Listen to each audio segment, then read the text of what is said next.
State bank ने शरह सूद में 1% इजाफा कर दिया। शरह सूद 8.75 से बढ़कर 9.75 हो गई।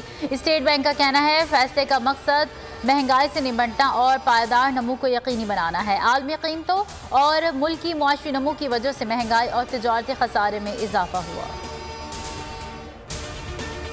तहरीक-ए-इंसाफ मुल्क को महंगाई, गुर्बत और बेरोजगारी के समंदर में डुबो चुकी अवाम से इंतकाम ले रही है। शहबाज शरीफ की तनकीद, कहा पाकिस्तान दुनिया का तीसरा महंगा तरीन मुल्क बन गया, 20,000 अरब रुपए का कर्ज चढ़ा दिया।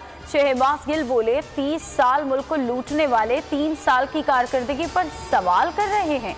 छोटे मियाँ करप्शन और मनी लॉन्ड्रिंग का जवाब दें। पाकिस्तान खित्ते का सस्ता तरीन मुल्क है। मुसलसल तीसरे हफ्ते प्राइस इंडेक्स नीचे जा रहा है। दूध, चिकन, आलू और टमाटर की कीमत कम हुई है। फवाद चौधरी कहते हैं चीनी के नर्ख में इस्तेहकाम आया है। ज़राई मुल्क होने के बावजूद दालें ऑस्ट्रेलिया और न्यूजीलैंड से मंगवाना पड़ती हैं। सिंध हुकूमत नाराज होने के बजाय कीमतें कंट्रोल करे। सिंध हुकूमत के गैर आइनी इकदाम, अपोजिशन का सड़कों पर आने का ऐलान। हलीम आदिल शेख ने सदर और वजीर आजम को खत लिख दिया। MQM का वजीर आला सिंध से माफी मांगने का मुतालबा। ख्वाजा इज़हारुल हसन ने कहा काले कानून वो बनाते हैं जिनके करतूत काले हों। सिंधियों को मुतबादिल क़यादत का सोचना पड़ेगा। मुस्तफ़ा कमाल बोले पीपल्स पार्टी दुश्मनों के हाथों में खेल रही है। पाकिस्तान नाखप्पे को अमली जामा पहना रही है। ये लोग सिंधियों के नुमाइंदे नहीं, कातिल हैं। हाफिज नईमुर रहमान का कराची बचाओ मार्च का ऐलान। मुल्क में हर तरफ एलीट का कब्जा है। एलीट शख्सियात का नहीं, पूरे तबके का नाम है। लोग अपना पैसा बैरून मुल्क ले जाकर छुपा देते हैं।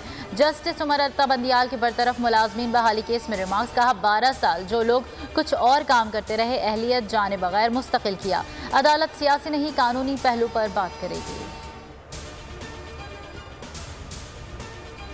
नकीबुल्ला कत्ल केस में अहम पेशरफ्त, साबिक तफ्तीशी अफसर डॉक्टर रिजवान ने ATC में बयान रिकॉर्ड करा दिया। कहा रिकॉर्ड से मालूम हुआ राव अनवार जॉय वक़्वा पर मौजूद थे।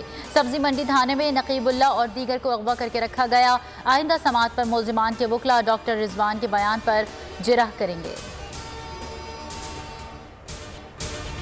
कराची में कल से सर्दी की शिद्दत में इजाफे का इम्कान। महकमा मौसमियात के मुताबिक 16 दिसंबर के बाद दर्जा हरारत मजीद कम होकर सिंगल डिजिट में आ सकता है।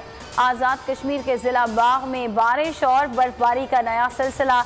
एबटाबाद और गलियात में बर्फबारी, गज़ल में झील जम गई। बच्चों ने खेल का मैदान बना लिया।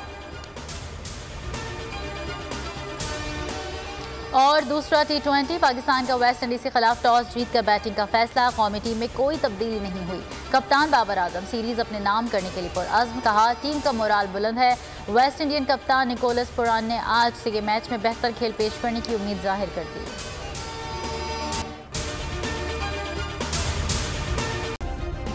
सब्सक्राइब करें और बेल दबाएं ताकि कोई खबर रह न जाए।